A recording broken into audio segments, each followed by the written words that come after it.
it's a flow story. The Genius Act, the stable coins, the fact that ETH is basically what is used. This is the narrative. ETH is being used for securing X amount of dollars on chain. I think it's a great narrative, but it's not really what drives the price. And that being said, I don't see any reason for this to stop, at least not just yet. I think it has at least a few more months of very high flows. Hi, everyone. Welcome to Bits and Bips, exploring how crypto and macro collide 1 basis point at a time.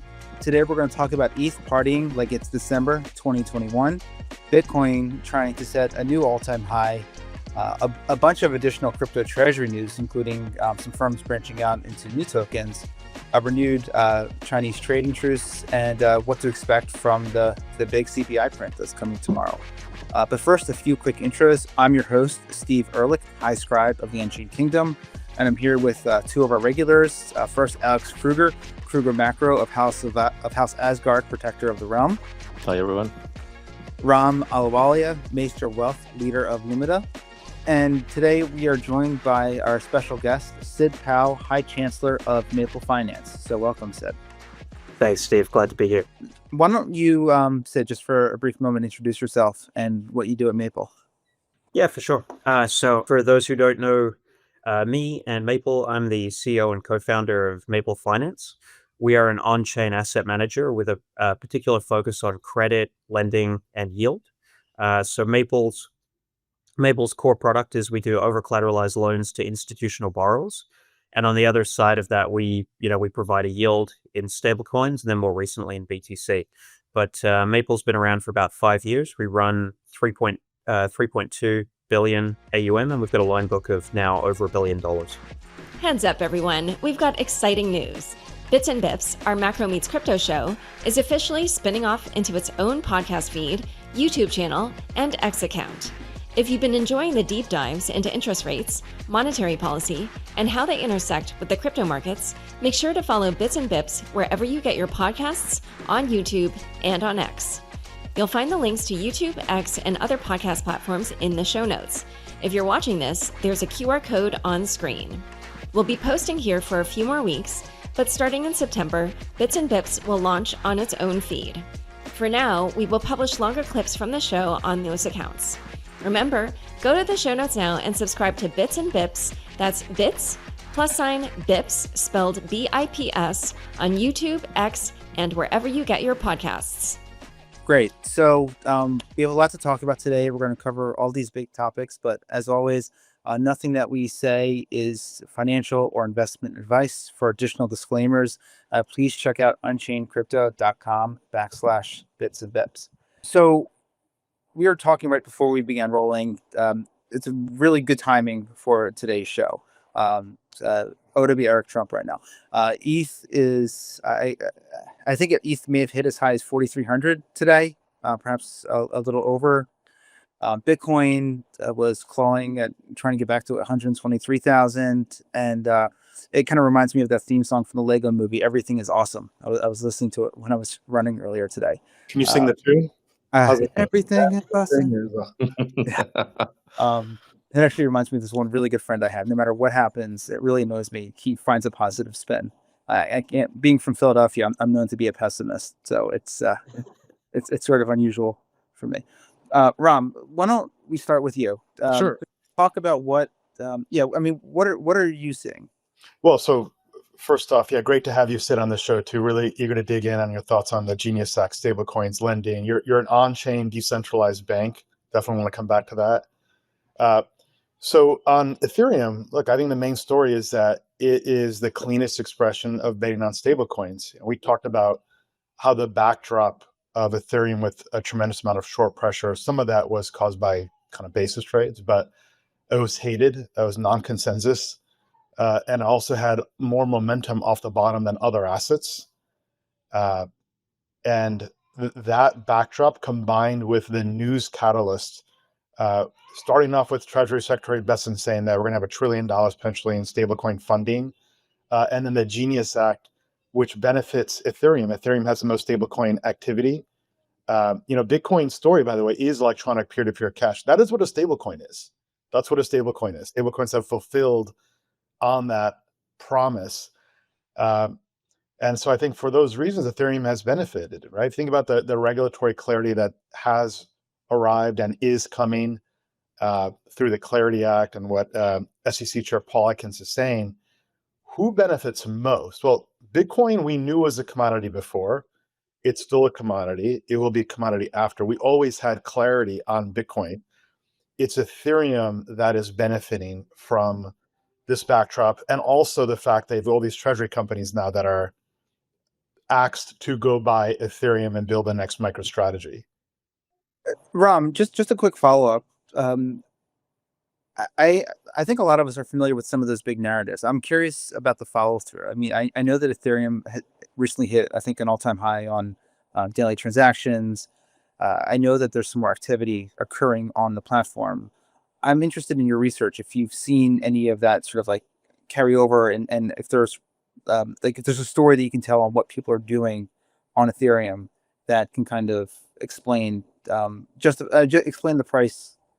There's Jump. some interesting. Well, so funny thing about it, by the way, is like the best time to buy digital assets, and especially Ethereum, excuse me, is when the funding costs are low. That's the main thing. You know, when transaction activities are low and gas costs are low, that's actually the contrarian buy. That's the contrarian buy point. When the demand for the asset is high and funding rates are high, then you have to start opening your mind up to the possibility of a rotation. You have to ensure you ride the rally. But I think one of the areas that's super interesting on chain is how Maker has repositioned into Sky. I don't know, Alex, if you've looked at that, or Sid too. I think it's really interesting. So MakerDAO, kind of one of the OG protocols on chain. And if you haven't read the Maker paper, you all should read it. I think after the Bitcoin white paper, it is a kind of incredible piece of innovation. This idea, again, of a decentralized central bank, which I find quite fascinating. You mean the original Maker? The original Maker paper. Yeah, Yeah, it's like I haven't read it. I think it's an incredible paper. I mean, that's where we're going now. Like, what follows the growth of stablecoin? Well, DeFi. DeFi is the logical beneficiary. But Maker's been repositioning. They rebranded to Sky, and they're launching, call it like mini pods. I almost want to liken it to like a pod shot in Millennium, except instead of trading equities, you're making credit investments. And I think what Sid is doing with Maple is kind of related. It's in this kind of the same concept space. But that's what we're seeing, you know, primarily on chain. I don't know, Alex, if you're seeing anything else on chain. I'm primarily looking at asset prices and funding rates, but on chain activity, I thought that was worth calling out. I can talk a little bit to the the Maker Sky ecosystem.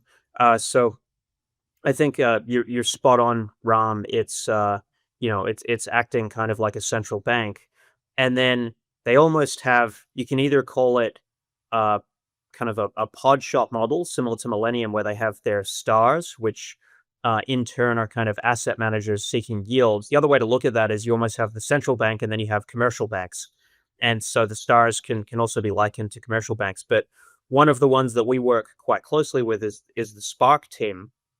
And they allocate on chain, and then Maple actually has a partnership with them where they're one of our largest allocators into our syrup product. So we have about, call it half a yard with them, and in effect, the problem we solve for them is how they can access higher yields by dealing with institutional clients, because we lend to institutions off chain, and then the other useful thing that is in place for the Sky ecosystem is that they solve this kind of principal agent problem. So if Sky was allocating directly to us, they can't be sure of the credit quality, but by having this intermediary that's almost like a fund manager, Spark, they're able to kind of address the principal agent problem. They keep us honest, and then we go and allocate. And if we're not performing up to scratch, they can always allocate elsewhere. But I think it is really one of the most interesting ecosystems on chain today. Excellent summary. And one thing I'll add to that is the way they align incentives is through risk retention, namely first loss risk is borne by the manager, which incidentally was the response to the 2008 crisis in terms of how the Dodd-Frank regulation came out. Yeah. The issuers of asset-backed securities are obligated to own first loss risk at a minimum of 5%. Or a vertical stripe of 5%. So it is funny how crypto has done so much speed running of the banking system. And then they discover what delegated governance is, what delegated authorities are, and alignment of incentives and risk retention. But I think it's very, very creative in it. Yeah. All right. Alex, what are you seeing? I mean, right now, one question I know that's on the mind of a lot of retail investors watching this is Ether. I think I saw a statistic: 97% of all ETH positions are in profit, which makes sense at this point. So there's a lot of fear about a local top and selling. Is that something that they should I do? mean, Or I wouldn't, and I'm not doing it. I mean, it's all about ETH right now, I don't think I have a different view than you, Ram. A little bit different. It's not really about stable coins or the Genius Act and all of that. That's a good narrative. It's about flows. It's about SBET and BitMine and Tom Lee and I mean, these guys, they've accumulated so far. What do they have? BitMine alone has $3.6 billion that they accumulated since what is it? Since early July, like 5 weeks. It's really impressive. So it's a flow story.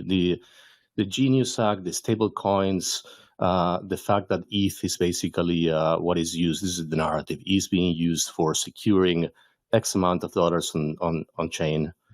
I think it's a great narrative, but it's not really what drives the price. That being said, I don't see any reason for this to stop, at least not just yet. I think it has at least a few more months of very high flows.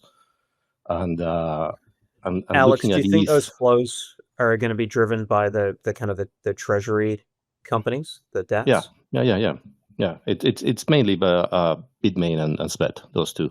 There's a few new ones coming out, but I think we're at the stage where the winners are already out there. There's a Ethereum machine too, and by Yeah, definition, it's these are all small. performance chase. They have to buy if it goes up. Like, what are they? Is that accurate, Alex? To me, that's correct. Like, if the Ethereum price goes up and they've got excess liquidity, what do you do? I mean, don't you have to participate to some extent? Well, what matters is the mNAV going above 1, right? Then you can print to buy more, and That's the decision rule, right? supposedly, I mean, it's a typical Ponzi if you think about it, but I welcome it. I mean, then I'm not going to be criticizing something that works, right? The here's the market question. wants it. Yeah. What do you make of the divergence in the mNAVs between SharpLink and BitMine? Because I saw earlier today, SharpLink is close to almost 1 at this point. BitMine is I think over 2.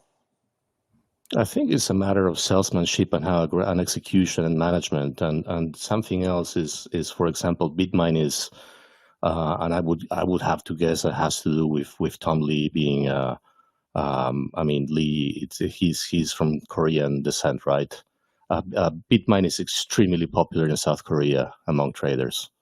I was just reading an article about it on Bloomberg. By the way, I agree with Alex's point on flows. It's always about the flows. I think narrative also will follow price, but I think you could see the backdrop that built up toward this. I do think that tactically, though, if I just look at SBET and BitMiner today, just technically they're overextended, and they have what I call like inverse wicks, and the candles aren't that, like, I wouldn't buy here. That's a tactical view, though. That's a tactical view of like 1 to 5 days. That's not a midterm multi-month view. Yeah, one of the reasons I'm really happy to have Sid on the call today is because of your insight into the lending market. I mean, one of the things that we've talked about over and over again in recent weeks is how these companies are going to put their massive treasuries to use, and that's going to involve taking out leverage, so on and so forth. What are you like? What types of conversations are you having with some of these firms? And I think one question on the minds of a lot of investors is, what are some of the warning signs, the red flags that they should look for when they're trying to evaluate these companies and basically what they say publicly about how they're going to manage their stacks? Mm-hmm. I think it's a good question, and The answer is we've spoken to a number of these companies now already. So I think, somewhere between half a dozen and 10 of them around offering a facility from Maple. So how we pitch it is the companies currently access capital through either pipes or convertibles or just outright equity issuance. But the cost of capital on those deals is quite high. If you think most of those investors are kind of looking for, a 15 to 20% plus IRR on their investment, whereas if you look at the debt option, we can lend for, let's say, between 7 and 9%. So much more competitive cost of capital. But also the way we pitch it is it's an opportunistic facility they can draw down within a day to purchase dips if they see opportunities for buying, and they can have the flexibility to pay it back relatively quickly if they do go and do another pipe or convert or ATM. So that's how we've pitched it. We haven't done any deals yet, but I think that's more a factor of these being a relatively new phenomenon. But I would say correctly what these guys are nervous about is they don't want to set a liquidation price on their stack. So they're concerned about how the market would receive that if they have a liquidation price that can be targeted, or below which they wouldn't be able to post more margin. So that's what they're concerned about. So I think they are correctly identifying this as a risk and trying to manage around that. So in the conversations, we're generally trying to talk to them about conservative leverage levels so that they have, very low chance of being margin called. And if they are, they could easily post more margin. But that's what they want to avoid signaling to the market, is that there's a liquidation price on their stack. And if you look at their capital structures today, the converts, the pipes, they don't really introduce the possibility of any of these companies being liquidated or losing their treasury balance. What were the funding rates that you can fetch as an investor if you're participating in Maple? Like, what's the range of that? And what credit risk are you taking? What term, et cetera, is offered to investors? Yeah, for sure. So we have broadly two to three different kinds of products on the stablecoin front. Two of them are similar, so I'll just talk about the ones that give you a better perspective of the range of rates. So we have Syrup USDC, where you can fetch around 6.5% today, and this is under the hood all loans to institutional borrowers, which are over collateralized by BTC, ETH, Sol, XRP, generally large caps. We have a couple of smaller caps in there, but they are a very small proportion of the overall loan book. And then the other one, just to contrast the rates, is we have one that accredited investors can use when they onboard with us, and that's paying around 10.5% today. And that's actually one of the products I personally use for the yield pickup. But that is, again, lending against BTC, Sol, ETH. It's just it has a wider remit of collateral than just BTC and ETH, and that's why you get the yield pickup. But it's a good question on duration, Ram. So generally, our loan book is for the most part open term with about a 30-day recall period. So usually you can get your money back. I mean, typically it's actually a matter of less than a week, but we communicate to users that it could take up to 30 days. But this is very short duration compared to TradFi credit. And I think that's one of the appealing things about on-chain credit is very short duration, but you get similar yields to high yield TradFi products. Super interesting. The fact that it's all happening on chain. I don't think people realize this in the real world. These offerings exist. Or protocols that are making money, they're doing borrow lend. Why does the borrower need to go on chain? Like the counterparties you mentioned, they exist in the CeFi world.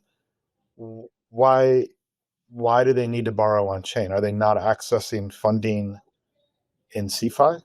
6.5% for a fully collateralized or over collateralized loan is a good deal if you're a lender.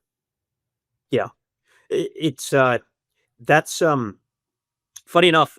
You actually see the cheapest borrowing rates are often on chain on an Aave or one of the other fully permissionless protocols.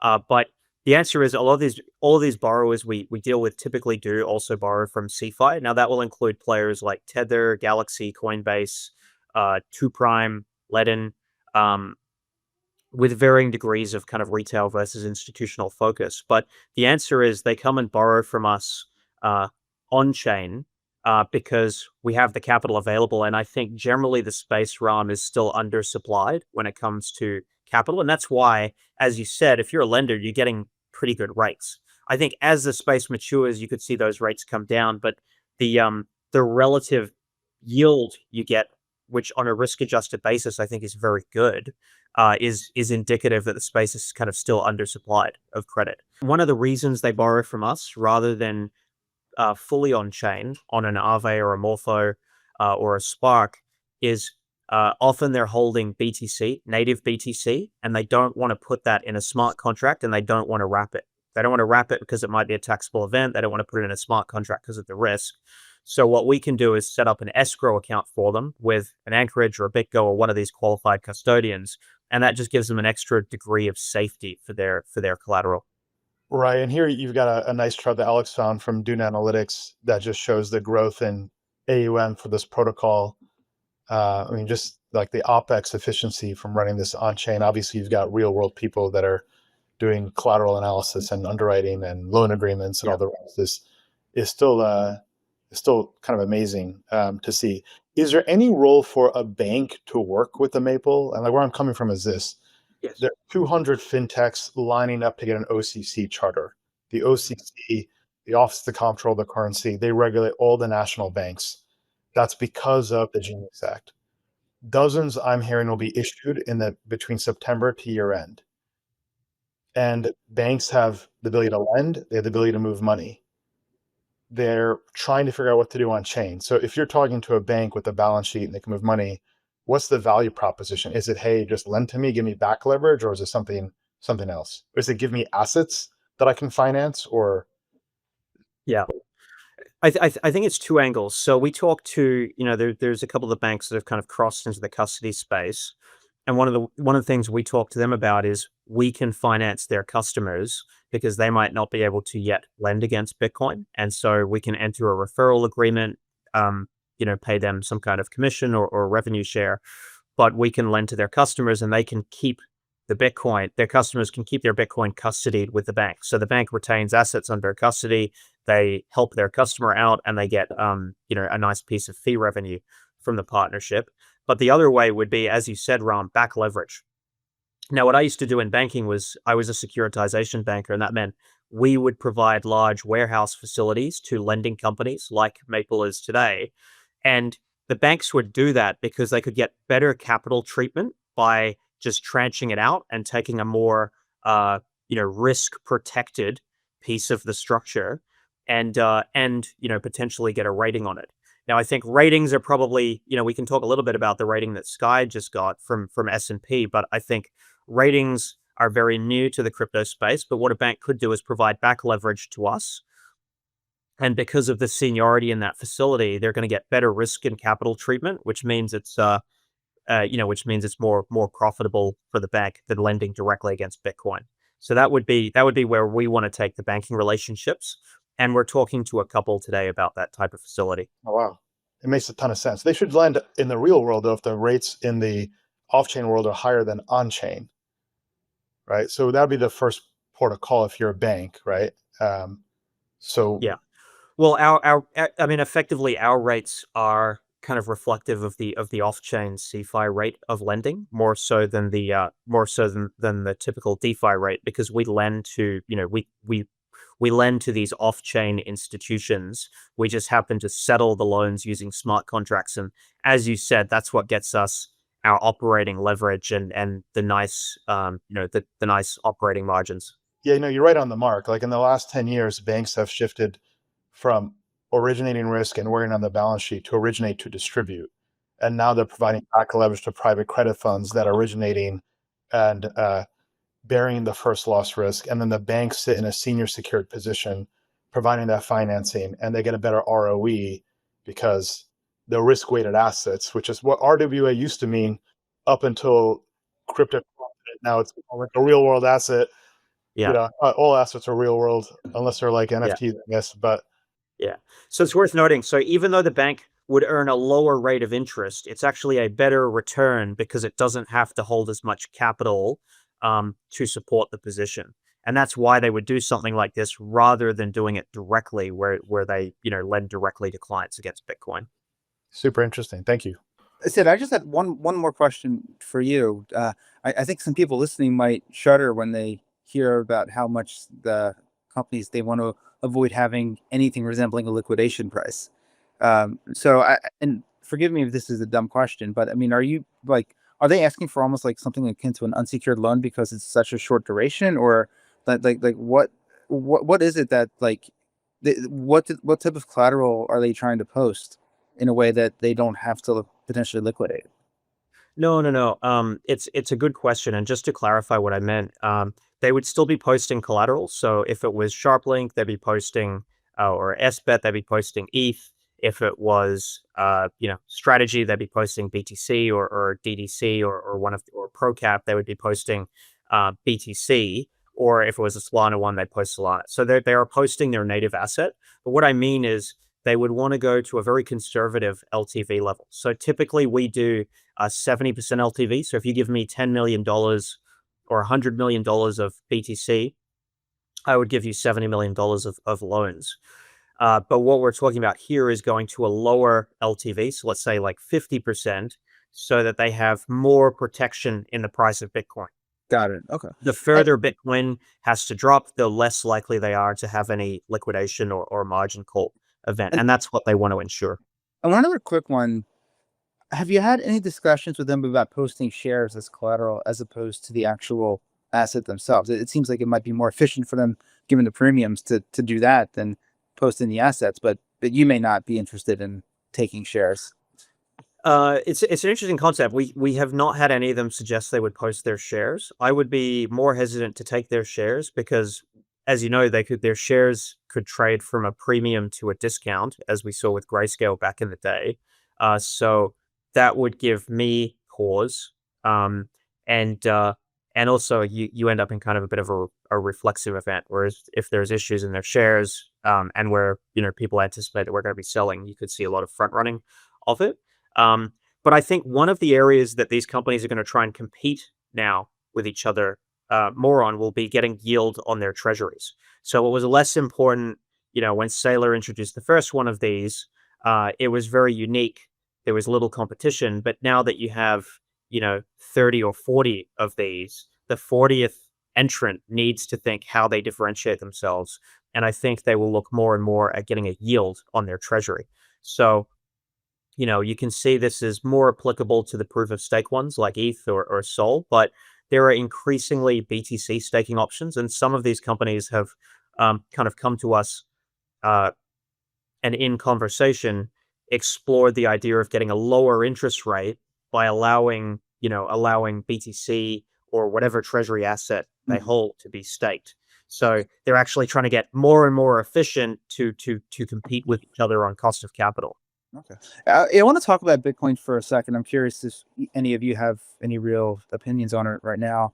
I know there was a bit of a bump. I guess a little more than a bump because of Trump's EO targeting 401ks last week. And then I guess with the off again or on again now, I guess off again tariffs on gold being imported, I think from Switzerland, which apparently I don't think is a thing anymore. Off now. Off, yeah. So, but that definitely spooked some gold bugs. But Alex, what are you seeing in terms of Bitcoin? Like, what will it take for it to push past this 122, like get above 123, maybe? I think it takes patience, to be honest. I agree. Yeah. It's most of it right now is noise. We're just waiting for. We have CPI tomorrow. Unless it's a like very off forecast, I put my money on it won't matter much. Jackson Hole is going to be important. That's weeks away. Then the next payroll is going to be very important. That's 3.5 weeks away. So right now we are in August, summertime, and I expect just a whole lot of noise until we get the next move up, which I think is going to be driven by payrolls. It's Jackson Hole payrolls and the next FOMC that they're going to cut It's Yeah. pretty cooked in the price, but crypto tends to be somewhat inefficient and just get excited even if things are priced in.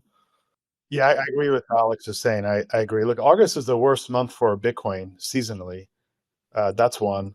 And two, by the way, these are these inverse wicks I was referring to, Alex, earlier. It's just like a technical pattern. There's a lot of excess enthusiasm here. These buyers are trapped. Generally, you kind of get a hangover after that for at least a few days. And I see that across different assets. Obviously, Ethereum is a bit stronger, but Ethereum has that. If you look at, say, SBET, the miners, see the same phenomena on high volume. On high volume, that's a characteristic of a kind of a peak sentiment or local enthusiasm event. So I said, I think a few weeks ago, like, hey, Bitcoin will be hard to get to 125K and beat that sustainably. If it does, it tags and rolls over.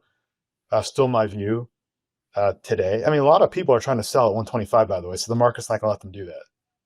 I'm still bullish longer term. Again, it's about a question about time horizon. I think August, September, animal spirits cool off, and then we reset, and then going into Q4 around October, you want to be exposed. Just one thing, like 8 days ago, the entire industry was already fretting about the end of the cycle. I don't know if you guys remember. Oh, we all forgot that it was around the corner, right? And like there was a lot of theories around how basically, for example, the mNAV of SBET and BitMine had collapsed to 1, and therefore there would be no more flows. It was over. So yeah, I'm trying to zoom out at the time. That's what I'm trying to do, to be honest. I'm trying to figure out, is Eric the ETH whisperer or not? Like Eric Trump? Because What? Come on.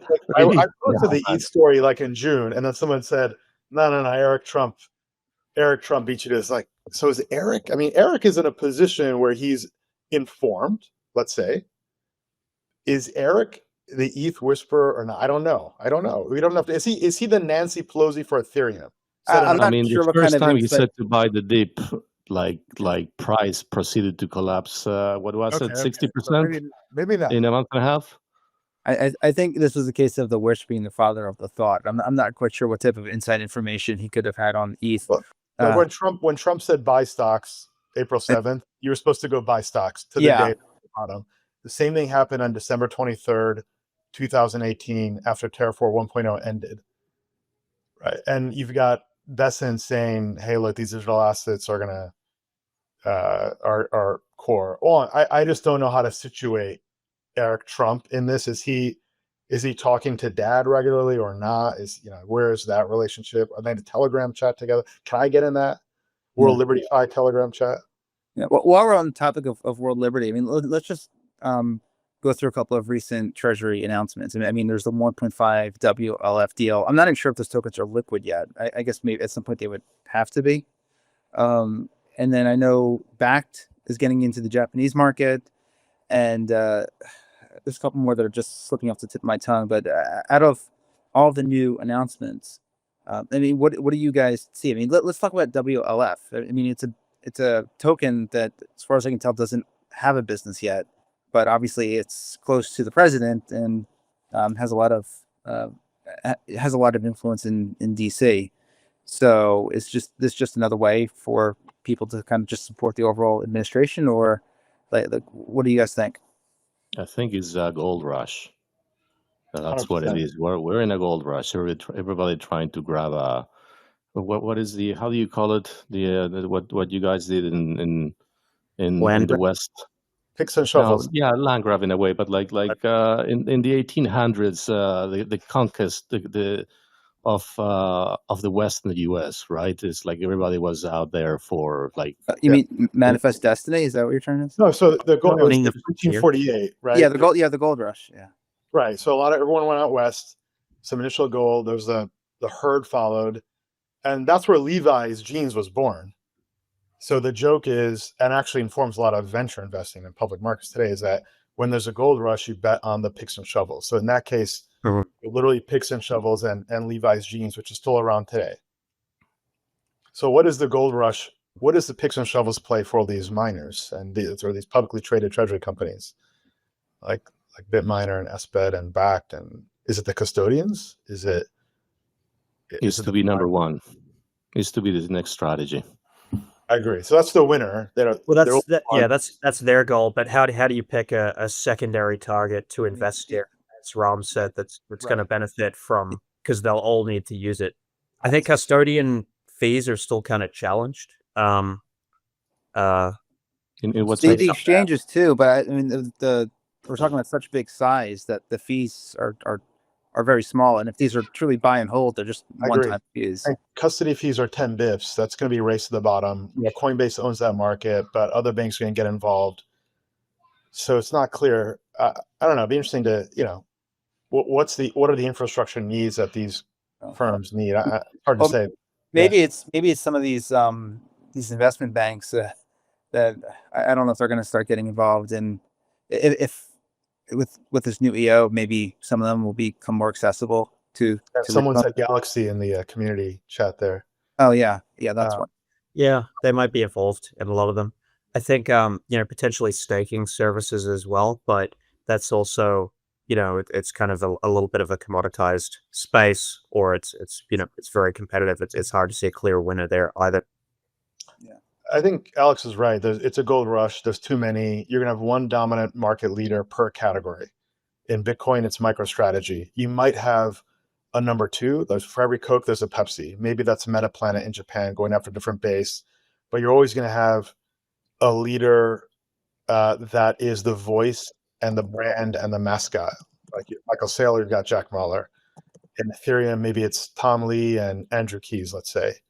In Solana, I think probably maybe one of our co-hosts on the show, let's say. I don't know, just saying. But there's too many of them, right? There's way too many of them. Like you need to cut through the attention. You have to cut through the noise. You need agents, agents or analysts. There's way too many. Like it's like they're completely dominating my dashboards now. It's just all treasury companies. I think it'll be interesting when we hit the consolidation phase, because I think right now we're seeing a lot of new ones being issued as there are premiums. But once some of them start to turn to discounts, I could see, Saylor or MicroStrategy, he can effectively buy Bitcoins for less than $1, which is even more leverage on his model if he can pick up some of these at a discount. So I think that'd be interesting. Well, the backed call out is an interesting one. So I followed back closely since inception. I've made fun of it a lot on Twitter. You can take a look at that. But this is, let me show you the entire time frame. This is a SPAC in 2021.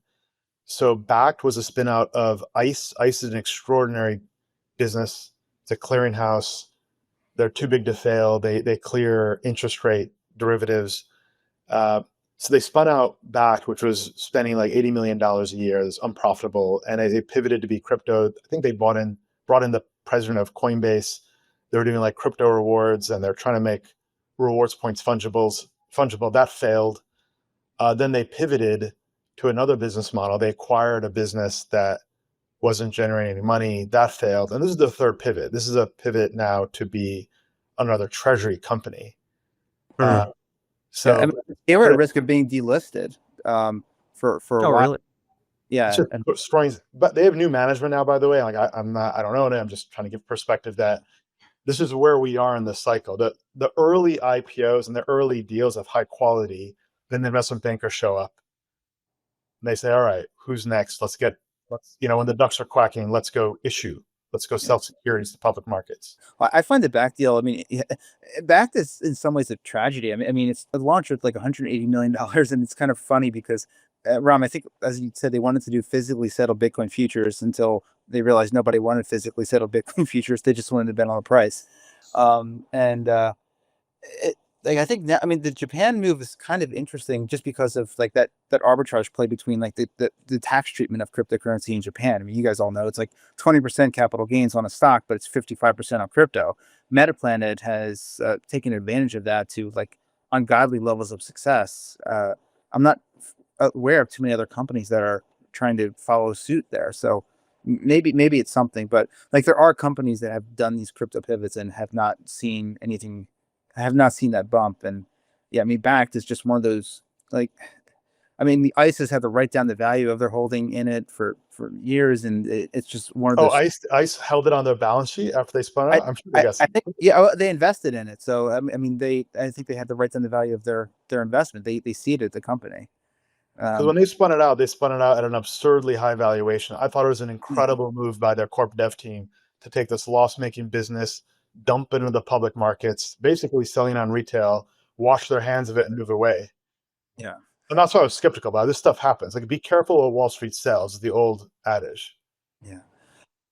So I need to take a quick break to just let everyone know about an exciting announcement that we have coming up. As I've said on recent episodes, Bits and Bips is going to be getting its very own podcast channel. It's going to be the same great content that you see, the same weekly shows, often some interviews with me, with some newsmakers based on some recent reporting, so on and so forth. All that you have to do is subscribe, and you can do that by clicking on the QR code on the live stream right here, or you can go to unchained.com/bits and bips. We're going to be rolling out pretty much all of this content starting in September. For now, it's just some extended clips from shows to give you a taste of what this is all about. But we're really excited. We're proud of the traction the show is getting, and it's the right time for it to roll out into its own feed. So I hope that all of you subscribe. When is the airdrop for Unchained? Is that on next week, or that's So the top back is, when that happens? But to be very one of the clear, there only is no two official things I'm Unchained down on. token before someone launches one on Pumped Up Fun or Bonk. Right. All right, go ahead, Alex. No, I was just saying that back is one of the only two positions I'm sitting on a loss on. So it's I'm not very fond of the ticker. You got to tell us the other one. The other one is Figma. I'm running a very, very profitable strategy similar to Cathy Wood. It's like, I'm farming losses so I can offset against the future profit. So the reference, for those that don't get it, is that Cathy Wood said the reason why shown ARK is that we've accumulated all these tax loss harvests for you. So there's a tax benefit to owning this thing that's just kind of been bleeding money. But the funny thing about ARK is, like, they pivoted their portfolio entirely to companies that actually make money.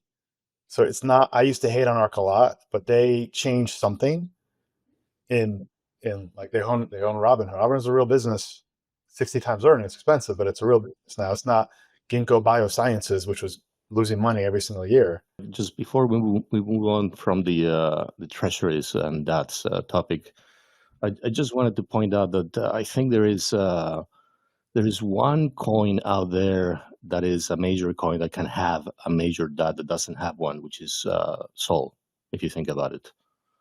The ones that they do have, they're kind of like on the small side, and there was a big one coming up, Accelerated.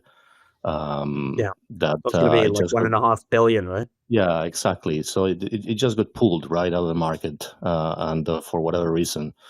And I just wanted to say, I think it opens up to there is like an opportunity there. I think somebody's gonna pick it up. Did you see what BlackRock said about Solana? What they said. But I know they're not going for the ETF. What did they say? That's exactly right. They said there's not focused on that, for what it's worth. Yeah. That was. I like Solana. Don't hate. Just the messenger. Just sharing. Yeah, I mean, I can understand that. I mean, like most people that don't live in this rabbit hole that we all exist in, like their eyes don't go past Bitcoin and Ether for the most part. Yeah, I mean, the idea that, especially with XRP, I mean, like that would be akin to BlackRock offering meme coin ETFs, at least with XRP, in my opinion. I mean, Solana is a real blockchain with like that generates real revenue.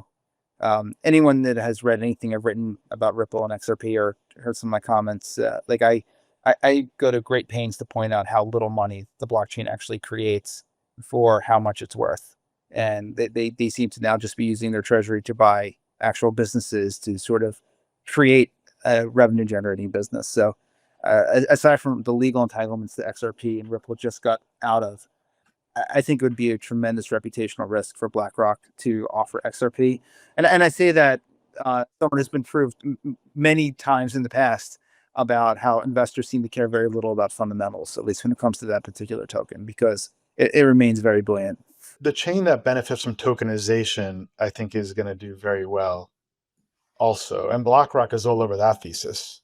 They see all assets going on chain. You know, Larry Fink's story for Bitcoin is that it's decentralized internet global money, and they've been focused on getting assets on chain and working with Singapore, which had a framework way ahead of the US.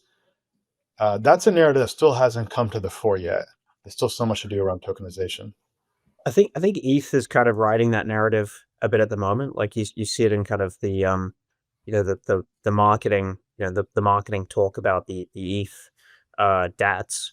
But also I think one of the things we've observed is most of Maple's AUM happens to be on Ethereum. And I think one of the commentaries we've seen recently has been this sort of call out that Ethereum is kind of where debt capital markets live. So you think stablecoins, you think tokenized RWAs, you think crypto credit. Most of that's taking place on Ethereum. It's also where Athena has most of their TVL as well. And then Solana had kind of emerged as the place where you launch meme stocks, but also tokenized equities. Like Robinhood is looking at using, Robinhood was looking at using it. So I think ETH has kind of benefited a lot from that tokenization narrative, and it does have significant network effect. Like when we look at going onto other chains, a big question is, well, how many borrowers can we find there? How much lending capital can we find there? A lot of that still resides on ETH, and and most of the growth we see is on ETH. That's a great distinction. I hadn't thought about that, but it makes a lot of sense. Equity, capital markets, Solana's focused there. Ethereum's got that capital markets. I'm sure we'll collide in the future, but that makes sense. Go ahead. Sid, would you have any views on Athena, on basically any underlying major risks that things to watch there, because it's been growing so dramatically, right? Their TVL, right? So just curious if you do.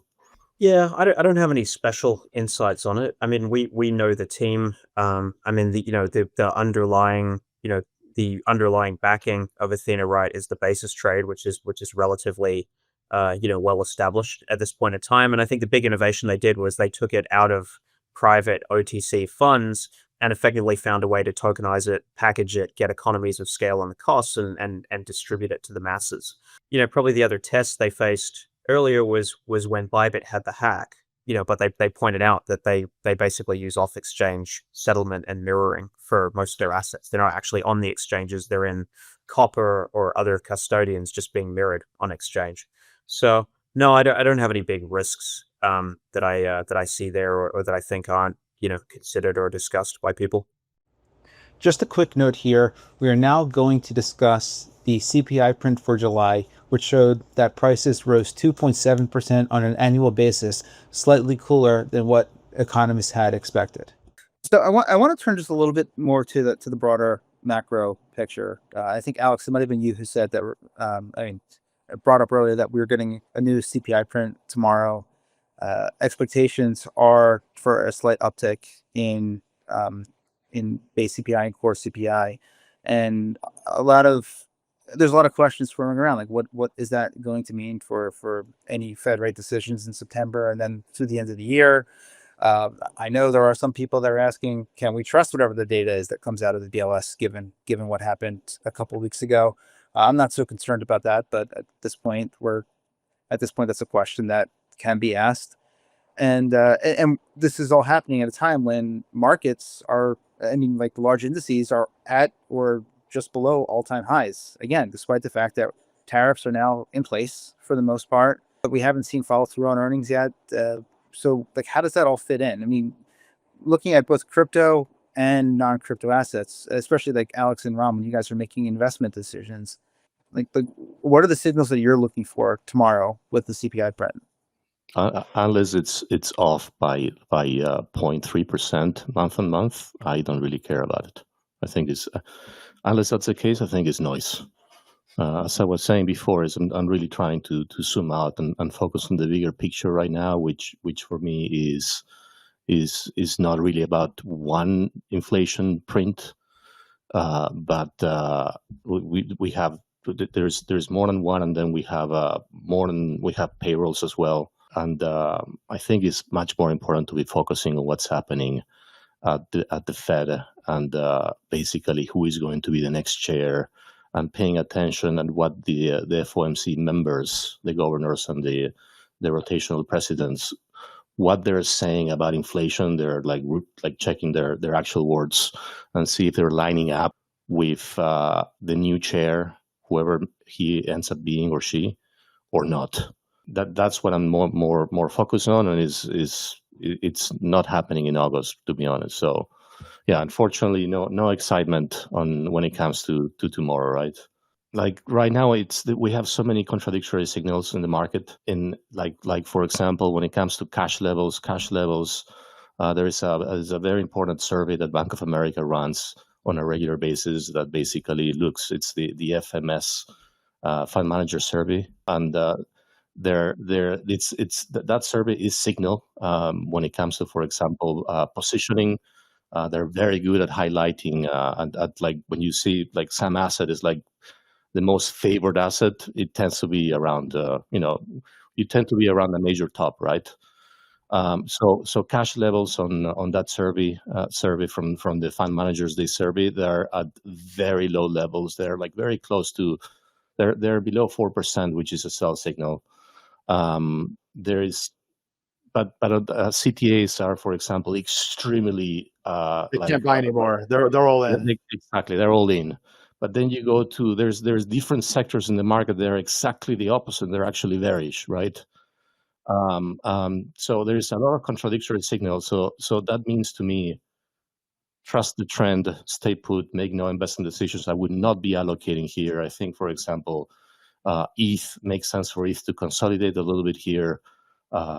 Ideally, go like swing below 4K briefly to stop people out before we continue higher. The Bitcoin move of last night, if you look at the open interest, was all leverage driven, so that it deflated entirely. But yeah, it's not concerned or excited.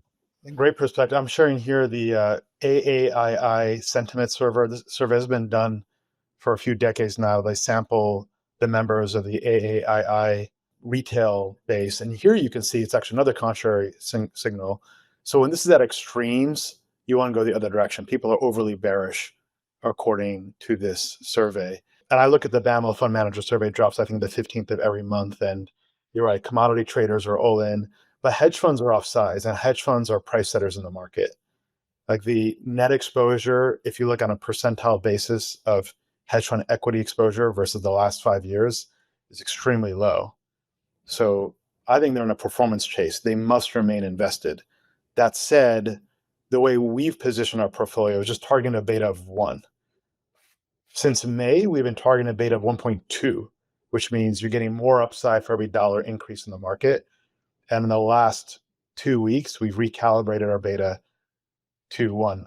On a bullish side, they're like, well, this is a bull market, just to be very clear. There's no recession in sight. The non-farm payrolls was weak, in part because, in my view, is yet you just have less immigration. The revisions went back 5 to 6 months. That's when Trump policies took place. If you have less labor supply, less labor formation, you're going to have less NFP. And it's also less demand for labor too. You have heightened productivity rates that play a role into all of that. That's a nothing burger. Also, all of the sectors in the S&P except 2, healthcare and staples, are experiencing positive earnings revisions.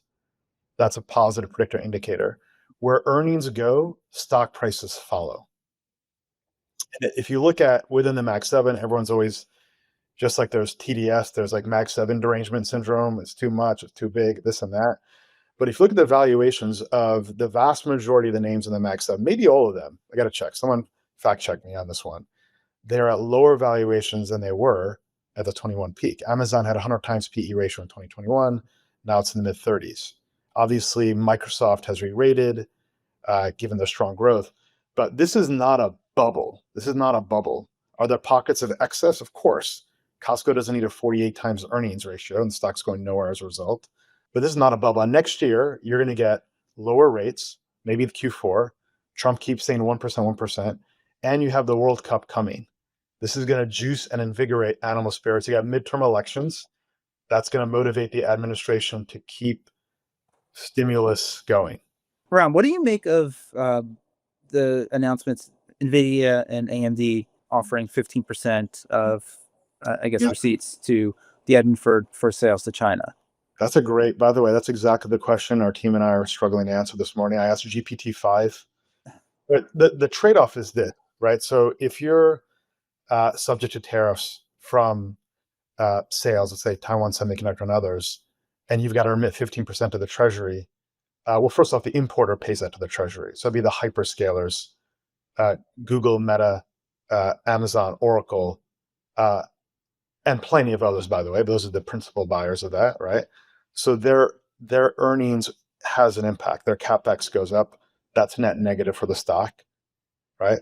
On the margin, right? The more capex you have on balance, it's bad.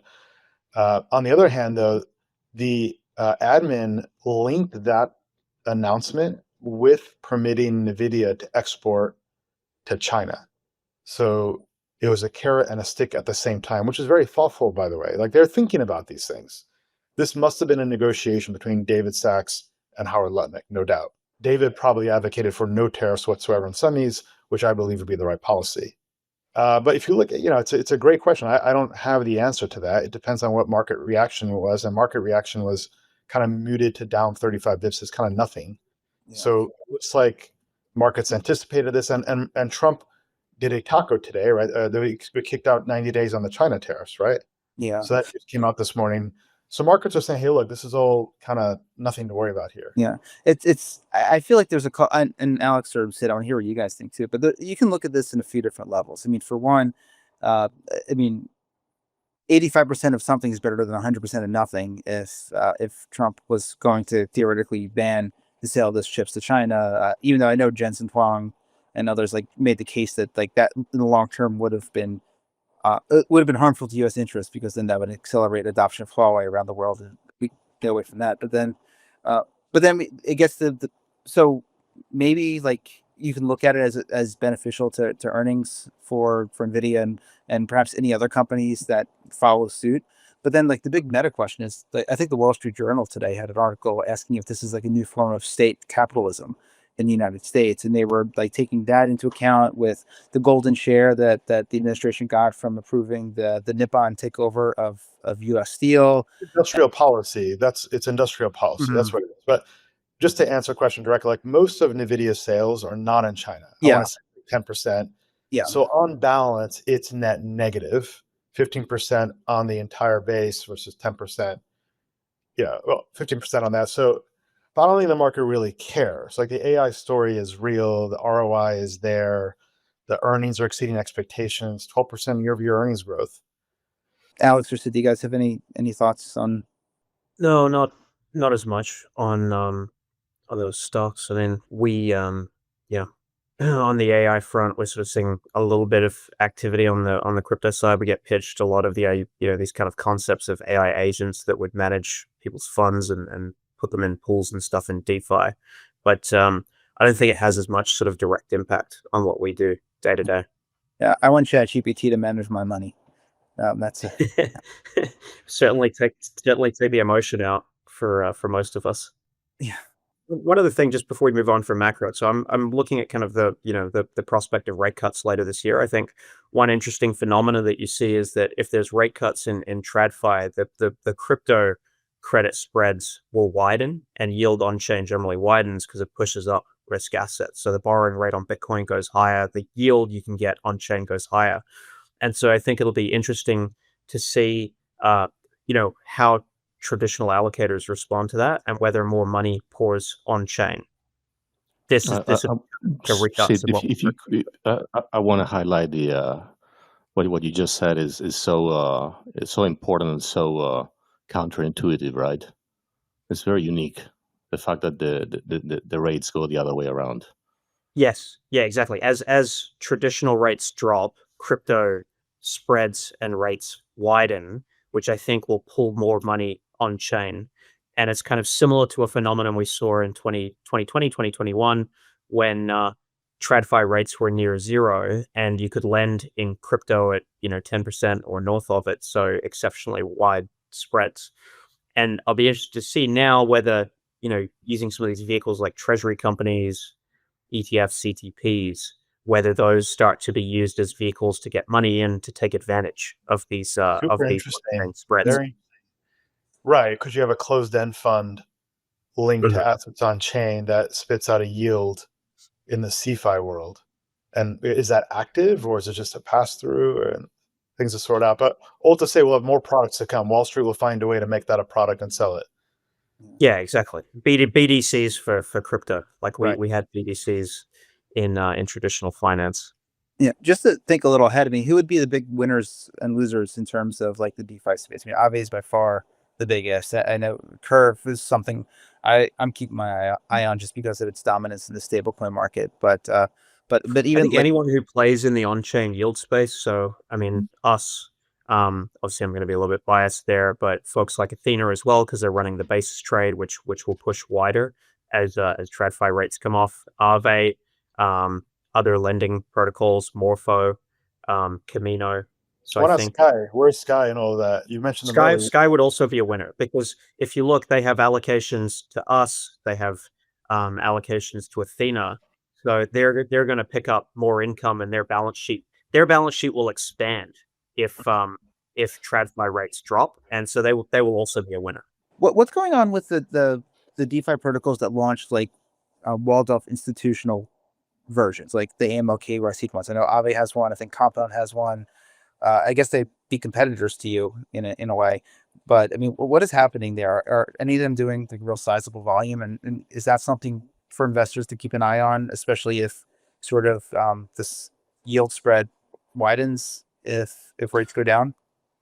I think definitely keep an eye on them. I don't think any of them are doing sizable volumes yet, and that's for a couple of structural reasons I kind of touched on earlier on the on this session. But a lot of those institutions hold native BTC, so they don't want to wrap it and put it in a smart contract because they'll consider that a taxable event, and they don't want to take the smart contract risk on it. So even though it's only AML KYC parties in it, the AML part wasn't necessarily the decisive blocker for them. It's the fact that they want to continue to use native BTC, and they don't want to put it in smart contracts. Also, from a pricing perspective, there's one view that it's the retail depositors in protocols like Aave or Morpho who are effectively kind of subsidizing the cost of borrow, because they're not earning as much as you typically would in the CeFi lending markets.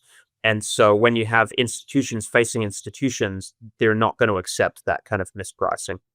Great analysis. That I agree. And back in 2021, I was leading the cross-river crypto business. So we actually enrolled to be a member on Chain. We did this work. We go there, and it reminded me of my high school dance party when I was 15. You had all the boys on one side holding like a cup, all the girls on the other. There was no market making, no action. It was dead. And I think that was because Aave KYC AML pool was a response to the regulation at that time. I don't think that is necessary in the current world, but we still need more clarity. We need the Clarity Act. Just a quick note here. We are now going to discuss Circle's second quarter earnings, their first quarterly earnings released since becoming a public company, which showed sizable growth in both revenue and circulation of USDC. So look, I don't study those stocks, and I don't own them because Circle is an incredible IPO, and it's got 128 PE ratio, and there's an unlock ahead. So why would I want to get in front of that unlock? Although it's a phenomenal business. Coinbase makes more money on that deal. I think they're a longer term winner. I love Circle. I think what they did for the industry is incredible. We have clients that work at Circle, so I have to say that. But the issue with Circle is that the pioneers have the arrows in their back, and you're going to see 1,000 stablecoin issuers try to take share in niche ways, and the big banks get after it. A lot of VC funding. It goes back to the earlier comment on 200 fintechs lined outside the OCC. So they have to protect their domain. They're on defense. They need more distribution. Where's the distribution going to come from? Robinhood's building their own coin, teaming up in a consortium. Kraken I believe, is a part of that. JP Morgan's got their own. Citi's got their own. So I think they have more to lose than to gain, but I haven't studied the earnings themselves. I mean, it's an incredible business. The earnings could do well, but the qualitative aspect of the business is, I think, They're not in the ideal position. One thing I want to point out, one of our reporters, Jason Brett, put out a really interesting story on Friday, and we'll link to it in the show notes.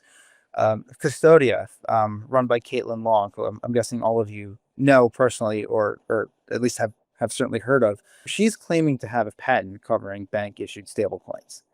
And she told us in an interview that she is prepared to wield it against the likes of JP Morgan and Citibank and Bank of America and anyone else, any other bank that might try to do such a thing. Naturally, Jason and I, we interviewed a bunch of patent experts, people that have like argued patent cases before the Supreme Court, et cetera, et cetera. And we really kind of, without getting into all the details, like read the story for the details, but basically what we were told is that her patent is probably not as airtight as she is trying to publicly promote it at, as watertight as she's publicly trying to promote it. But at the same point, she may still be able to use it as a card in negotiations for licensing or maybe acquisition, or to just delay some of the efforts by these big banks to get into the stablecoin race. And if that happens, any of that, I mean, that theoretically could be bullish for Circle, because I mean, Ram, as you said, like it's like any of these big banks, I mean, they have trillions of dollars in deposits. Like they could issue stablecoins tomorrow that would dwarf Circle and Tether. And if there is some sort of a delay so that Circle can continue to grow without having to face that competition, that's something worth keeping in mind, because Circle, I know Custodia's patent really focused on bank issued stablecoins. So Circle would not fall under it. Great. First off, that article you referenced discussing Custodia, that blew up my cell phone. That made all the rounds, especially in kind of my part of the world where we're looking at the intersection of banks and digital assets. And first off, I think Caitlin is a hero to the industry. She sued the Federal Reserve. It looks like there was choke point 2.0 all over that. She was denied a Fed master account in violation of due process. So she's a hero. We should get her on the show. Number two is, I don't think she can overplay her hand, because the banks will find a way. That way might be call Scott Bessent, and say, look, we want to buy treasuries on chain. Hey, we're blocked. Please fix something like that. So I think she has a hand to play, but she has to figure out where and how to apply it. Maybe get a licensing deal. That's not a bad opportunity. Yeah, to pay through a royalty stream. Yeah, and that's how Jason kind of ended the story, just as you alluded to, Ram. I mean, she has some cards to play, but I mean, right now the Genius Act is the signature achievement, I would say, of Trump's entire crypto policy. And I can't imagine a world where if like Jamie Dimon and Jane Fraser and Brian Moynihan go to Bessent or whoever and say, we want to do this, you passed the law, but this tiny bank in Wyoming that most people have never heard of is saying we can't. Yeah, they're gonna. I mean, that's not gonna fly. When do patents stop competition? They don't. Is there any case in the technology history? I mean, the big tech companies, they all have tons and tons of patents, even the banks, but they don't enforce them upon one another. They just use them as patent war chests. They say, okay, we won't enforce, you're not going to enforce upon us, and they keep accumulating IP. Yeah. And one thing we also learned is just how many crypto related patents banks have that like people don't even really know about yet. Because I mean, they have somebody in a room thinking stuff up and patent it. Yeah, R3 has been out there, other consortia. Yeah. So, so that was just my couple quick thoughts on Circle. And Ram, I'm glad you said that about Jason's article. I know I think I read that article, and the last paragraph said that, and I was like, yeah, this makes sense. So credit to Jason for that. Yeah, I know he put you basically here. So I always like to end it with you guys like either sharing a contrarian opinion or just something that you wanted to kind of get off your chest that sort of left on the cutting room floor. So, Sid, why don't you go first? Well, I think banks will try and issue stable coins, but I don't know that the volume you'll get out of banks will be trillions straight away. Like I think I'm taking the under bet on how fast they issue or ramp up their issuance, because effectively it's tantamount to them issuing a 0% interest checking account, right? Like Circle and Tether keep all the interest from T-bills. And then also when they take the money and buy T-bills, they can't put it into other loans. So if you're if you're a bank, you're taking your opportunity cost is that you now can't put the money into real estate backed loans or other lending assets that you earn a higher return on equity on, and you're effectively issuing a 0% checking account, which most of your clientele, your existing clientele, won't want. And a lot of the clientele who wants stablecoins is already effectively banked by Tether or Circle today. So I think it's competitive, but I don't think they're going to come in and crush Circle and Tether. Yeah. So actually, I'll go next. I usually go last, but I don't know if this is quite a contrarian opinion, but building on what you said, if I'm a bank, I'm with you. I mean, it's much more efficient from a capital point of view to issue deposit tokens, like what JP Morgan's trying to do on Base. I mean, why would they issue stable coins that have to be 100% collateralized when you can issue a deposit token that can be 5 or 10% collateralized? And then you get other questions. I mean, is there a way to apply FDIC insurance to that? Also, and can they be fungible with other deposit tokens from other banks? And at least a bunch of other coordination questions that would have to be addressed. But yeah, if I'm a bank, I mean, aside issuing stablecoins would be, yeah, you do it because it's a growth industry and you're not sure how it's going to evolve. But I would almost see it as sort of like a loss leader type of defensive strategy. And if I were them, I would issue something big enough to make a mark, but as small as possible to not cannibalize my other businesses. So I'm sure that's kind of what they're thinking about.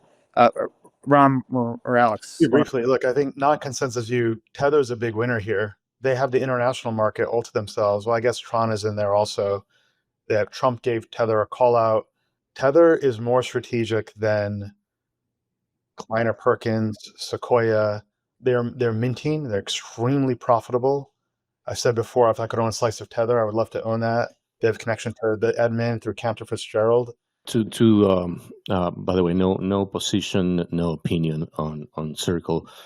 Two last parting thoughts. One bullish, one bearish. Different time frames. The first one is on the Fed. The Fed is basically the market is pricing 3 cuts by the Fed, 25 pips each, by January 26, right? Between January 26 and July 26, market is pricing in 1 additional cut. That to me is the market mispricing the dovishness of the coming chair. Mm-hmm. It's heavily mispriced. Mispriced which way? Saying that mispriced by the futures market. It should be more. An ultra dovish, assuming we get an ultra dovish chair, which I think is a fair assumption, an ultra dovish chair only putting in 1 cut in his first 2, 125 bips cut in his first 2 meetings. It's mispriced. You think he can influence the FOMC though? He's one. I mean, he's a leader. He's got a big thumb on the scale, but I think he does. Numbers. It's never happened in history that the FOMC votes against the chair. Never. So that's one. On the other hand, on inflation, not in August, not now, not tomorrow, but later in the year, starting in October, I think. Let's put it this way. Right now, U.S. businesses, they are absorbing about 2/3 of all tariffs. That's why there has been very little pass-through into inflation. It's happened, but it's been little. Historically, consumers, U.S. consumers, or whoever puts the tariffs on, they end up absorbing about 90% of tariffs. This is widely documented. There's dozens and dozens of papers with empirical studies and data on this. So inflation is going to start biting later in the year. Not right now, but later on. The thing is, this is also, it's kind of well, it's not kind of, it's priced in. Economists have this in their forecasts already.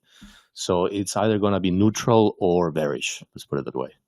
But inflation matters. I mean, yeah, it's seems like the Trump crowd is living in an alternative reality, to be honest. But the inflation's born in private markets, not public markets, is another conclusion I have. So you're right, small businesses are taking the hit, but in public markets, fine, Walmart, Costco takes a hit, they can adjust their supplier. It's a great point you're raising. I just don't know that public market firms have as much exposure as, say, the mom and pop on Shopify importing hockey sticks from Vietnam.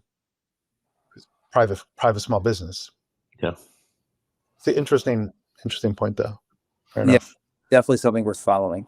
Well, I think that'll wrap it up. Thanks to everybody for watching and listening. Thank you, Sid, for joining. Really enjoy the conversation. And No, thanks for having me. and we'll be back next week with another episode of Bits and Bips. Have a good week, everybody.